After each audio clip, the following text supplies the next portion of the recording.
Oh, hey, you ready? Let's go.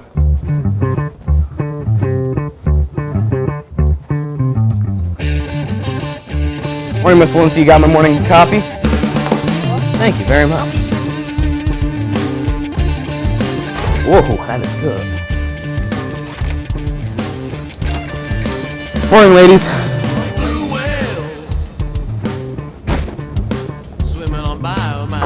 Good morning, Mr. Moldovan. Are we still on for Tuesday? Absolutely. All right, hey, great. Lennon, Yeah. Are you related to John Lennon? Not today, Mr. Moldovan. Not today. Ah, Mr. Moldovan. To the people who stare at the sky and wish one day that you walk by, oh blue whale. What are you waiting for? Be right back. That it's too late. That's better. Say goodbye, my friend. Well, it's too late. And you know this is the end. Hear the cries of the young and the old, and what they say you must do what you're told. Now it's too late. Oh, you're right.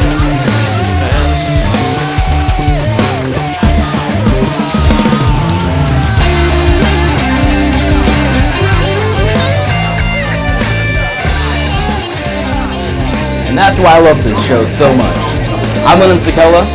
This is the show.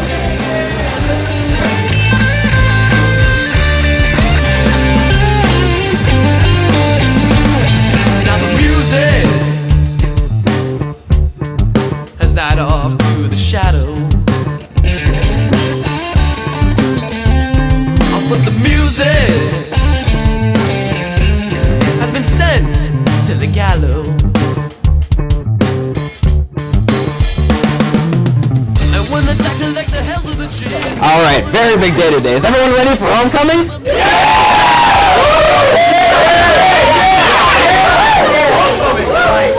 All right, so am I. Up first is a very interesting story about the water project. Let's check it out. Well, this took effect last year. At the end of the school year, you know, as a prime time, we kind of came together and decided we wanted to kind of do something big amongst all, you know, the students in my prime time as seniors this year. And Jessica Hauser kind of took the lead on it and said, you know, maybe we just do a water walk. So this is something that's been talked about quite a bit since last spring, and now we're just trying to put it into place. Well, the Water Project is a non-profit organization that was started in August of 2006 by a few individuals who wanted to help their friends in Kenya. And what they basically do is they build wells in less fortunate areas around the world. They mainly target Africa because of the need of water. There are so many communities there that really need the help.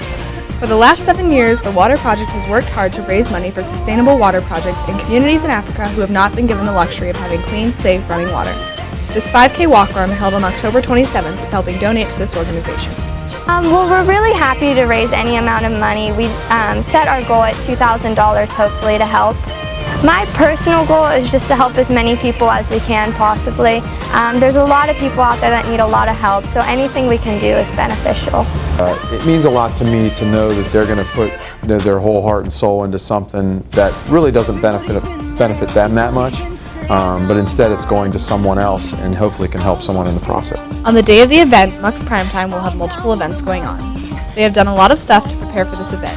Next week, during all lunches, students will be handing out information and answering any questions that anyone may have. 2 Primetimes will win free breakfast, the one that raises the most money in school and the one that has the most supporters on the day of the race.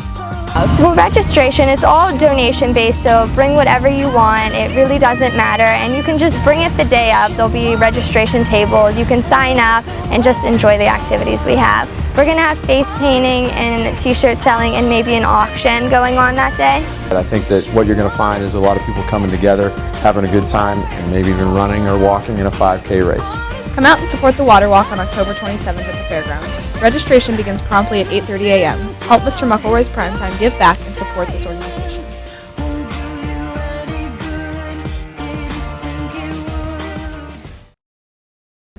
This year the theme is 1920s Great Gatsby, so everything is going to be big and over the top. We're going to have lights everywhere, a big chandelier in the cafeteria, and this year we're even going to have a photo booth in the upper cafeteria. Up next, we take a journey to White House Fruit Farms. Sounds fun. Tourist attractions are few and far between in the Canfield area, but White House Fruit Farm is one place visitors flock to year after year. Just 5 minutes from the green, White House is home to some of the tastiest treats in the area, including their famous apples. But this is where the magic happens. Canfield High School sophomore Lauren Hall's family owns and operates White House. Got Red Delicious, Scala, Cameo, Fuji, Honeycrisp. You name it, we probably have it. White House has been in the Hall family for several generations. The head farmer is David Hall, who is Lauren's father. What's your best-selling apple? Well, right now it's Honeycrisp, and it has been for the last 7 or 8 years. And Honeycrisp has an unusual texture to it, which is what people seem to like. A great deal of love and care goes into the growth and harvest of every apple produced at White House Fruit Farms. But mostly it's just time and making sure your nutrients get to each branch so your apples can grow nice and big. And you don't want too many apples on one branch because that just makes them smaller because they can't get, the right food to each apple. So we thin the trees a little bit, and that lets the apple, like one apple grow big versus 2 small apples. So my grandpa's always out here cutting extra limbs off, making sure each tree is looking its best. So each one gets, its own special care. So in an entire summer, how much apple cider do you guys make on average? About 25,000 gallons. Most of it in the fall, but we make cider all year long as long as we have apples. We can make 1,000 gallons in a day, and we can bottle 1,000 gallons. The farm's name, White House, also has some interesting origins. For a lot of years in the 40s and 50s and 60s, it was known as Hall's Farm, and my grandfather made a decision to name it White House. He was always in education his whole life, and so he always read a lot, and I think I have a particular book of his that in the business section mentions that some businesses can be more successful if you give them a name. So one theory is the farmhouse was white, and that's the most probable theory. But the other question is my grandfather was a very patriotic man. He named several of his first 2 or 3 sons after presidents of the United States.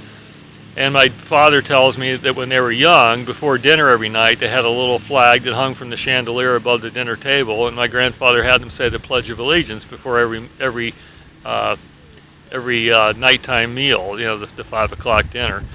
So some people think that he named it White House just because he was a very patriotic man. I didn't know this, but apparently our blueberry donuts is a secret recipe. So you won't?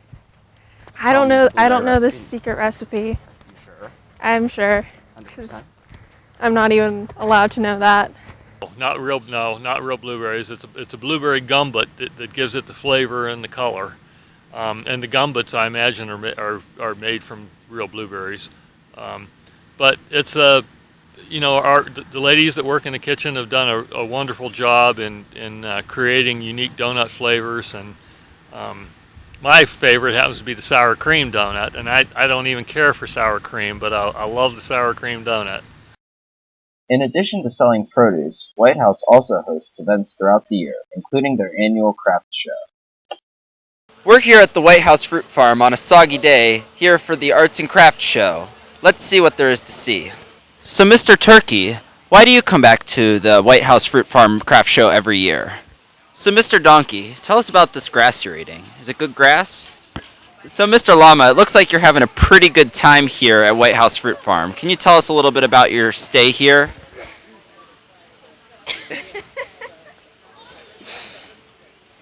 Thank you.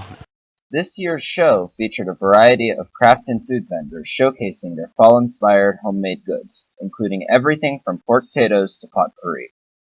The potpourri, well, it comes from different areas of the world. Rose hips are native of India, and I buy huge amounts of them.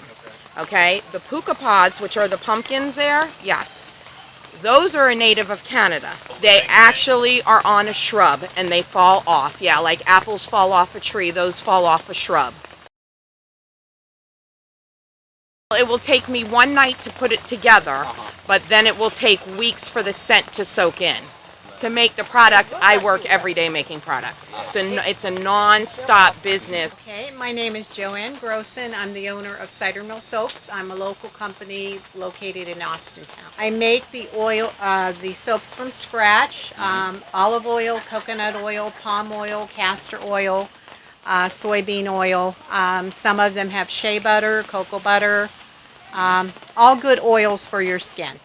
This is pomegranate and apple. This is ocean rain. The lemongrass and sage is my most popular one. I also make goat milk soap, and that goat's name is Ruthie. This is lavender and has a little bit of patchouli oil in it. They call patchouli kind of the hippie soap or herb because it's from the 60s. It has something to do with marijuana. The fragrance would cover up the scent of the marijuana. My name's Kelly Butts. We're Silver Tree Creations, and I make silverware, jewelry, wind chimes out of teapots, and recycled jewelry. Was trying to figure out what to do with the other end of my spoons because I didn't want to waste them. And we like to recycle everything.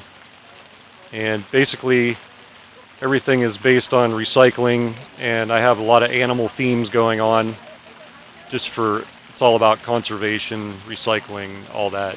So this is kind of like more of a free outlet for me to do, and I really enjoy finding all this antique silverware and things and making things out of it, because some of it's really cool looking. Before our tour of the farm ended, we had just one question left. So what makes the perfect pumpkin? His first pumpkin, what do you think? Round? Perfectly round. And this will be our tradition, starting with the three of us in our family. Dad over there somewhere. And we did this before, just the two of us. I mean, it's so unique, you know, living on a big farm. Nobody else does around here. It's just such a good experience growing up here, you know. Get to come out here whenever you want. And it's just a beautiful place to grow up. Court's looking really, really good. There's a lot of really nice girls on there, and I think I'm going to be excited no matter what the outcome is. So, I think that the theme is really interesting, and I know that Mary and the student council are looking like they're really gonna get into it more than years past. So that should be fun. I'm going with Will Brown, who's my boyfriend of 2 years. He got it embroidered on the back of a Cleveland Indians hat, and I didn't even notice, and I wore it around until his laughter told me that there was homecoming on the back. In years past, we've gone over someone's house and played Wii bowling until 3 in the morning, so we'll probably do something like that, and it'll just be a good time. Oh hey, up next we eat at Andrea's. So good. A new Italian restaurant opened up in town, and our news crew jumped at the chance to get behind the scenes. We sat down with the owner of Andrea's, as well as the head chef, Andrea himself, for an exclusive interview about the restaurant. So what inspired you to start in the food industry? Big thing was just my cousin being at culinary school in Italy. My parents were there last summer. Brought it up to him. If we had a spot, we had a liquor license, we were ready to go, and if we did open a restaurant, if he'd be willing to come, and he said yeah, and we went forward with it and opened up towards the end of July this year. Obviously, he went to school near Naples. So he's, more in the southern area. That's where my family came from. I mean, my parents came here in 1970. I'm first generation born here. So they came in 70. I was born in 71. So, I mean, he's cooking like the food that I was brought up on. So it's just a different style than you find locally. The sauces are a little different. The way he cooks his pasta is different. The way he prepares the fish and the steak. I mean, everything has that little bit of a different taste that you would get if you actually physically went over to Italy. So why did you guys choose this area specifically? Well, I've been in Canfield basically my whole life. I mean, went to Canfield, went to middle school, went to Canfield High School, and I've been here my whole life. And my kids are now in, 2 of them are in Canfield Hilltop, and one's in the middle school. As far as the menu goes, what's your favorite item? My favorite item is the ravioli. I mean, all the pastas are great. Everything on the menu is great. Ravioli just with the homemade sauce and everything, it's my favorite. The food sounded amazing, so the crew headed back into the kitchen to meet the man behind the magic, Chef Andrea himself. A chef in Italy for many years, he spoke highly of their cuisine and culture, and how he has tried to bring a taste of Italy to this new restaurant. You know, it's more Americanized, you know what I mean? So, but I'm not saying it's not good. It's not how the way we make food in England. After trying the food, our staff was very impressed. The calamari was delectable, the eggplant was delicious, and the ravioli was supreme. Well, if they want to eat good food and a real Italian food, they should come here. That's all I can. Great atmosphere. I think once you come in and try the food, you're going to love it, and you're going to come back time after time. Alicia, I didn't read The Great Gatsby. What's it about? So basically it's about this guy named Gatsby who was a bootlegger and was in love with this girl named Daisy, but then she leaves him and marries somebody else, and then he has hope that they're going to fall in love together again, but then she completely screws him over and stays with her husband who abuses her, and then Gatsby dies and no one comes to his funeral. Spoiler alert. I hope you have fun at homecoming, Megan. Running back attack, baby. You know what that means. Friday Night Football. Let's go. It's 7 o'clock. Just woke up. Gotta pack my stuff for school. Pack my stuff for football. What emotions go through your head when you march out onto the field on game day? On game day, it's always nervousness. It's always excitement. It's always pride because I'm excited to be in front of everyone. It's pressure because everyone's looking at you, and it's pressure for me because I have to take care of everyone else. But it is just fun, and I'm proud of everyone in front of me. I'm more proud of them than I could ever be of myself because I am proud of them. Well, I am getting ready to go around and pass out my football players puppy chow and Gatorades to get them pumped for the game. Just being under the Friday night lights down on the track, cheering on the Cards and hoping for a win. It's just school spirit. It's supporting Canfield, it's supporting your community, it's supporting your school.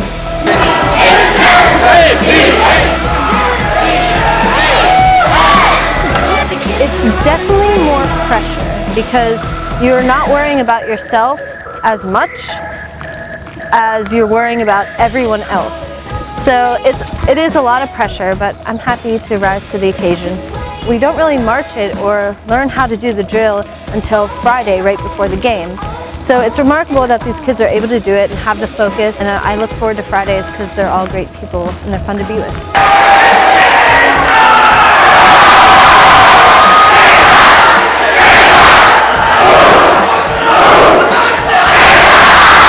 What goes through the mind of a football player on game day? Definitely just getting mentally focused, you know, going through your assignments and everything you got to do to get ready for the game. It's definitely one of the biggest games of the year, so we just got to get mentally ready. It's tough to keep focused on schoolwork when your mind's just on football the whole time. What is so special about this year's student section? You know, really, I think this student section we have right now has a lot of intensity. I think we really bleed red and black.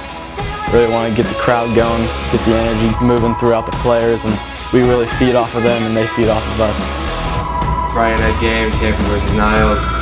We're going in there, you know, obviously wanting to win the game, not thinking anything like what actually happened. 70-62 has been the score.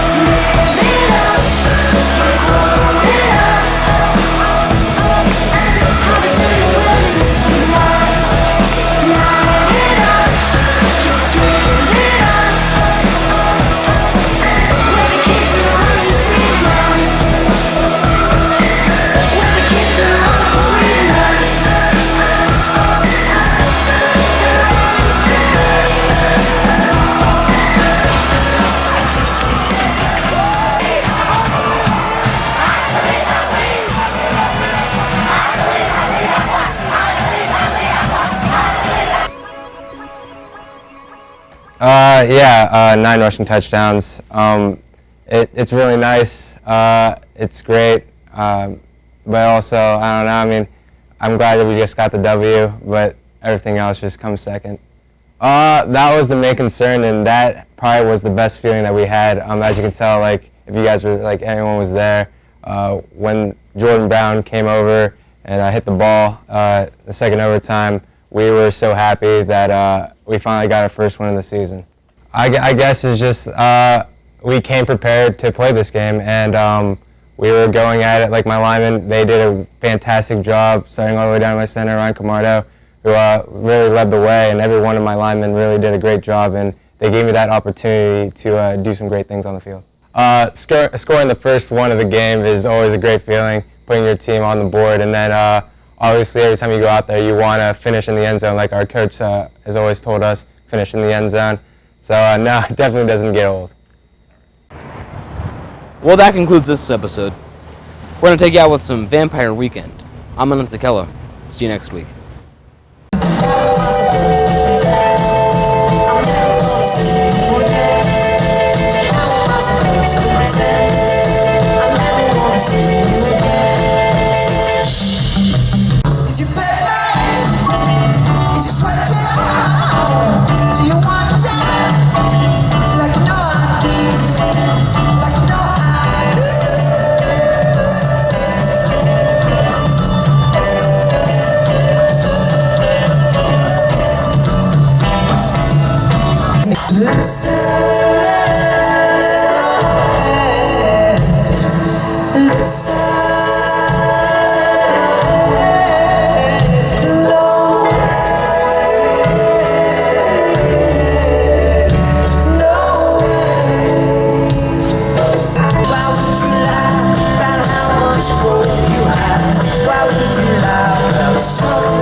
All right, and last but not least, we have Liz's story on the medieval fair. What do you got, Liz?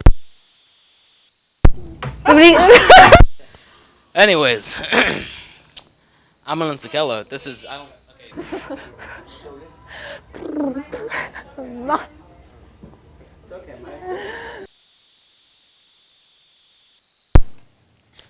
All right, well, I'm Lennon Sakella. This is the show. Hope to see you, cat. What was that? What do you want from me? What was that voice that came out from you?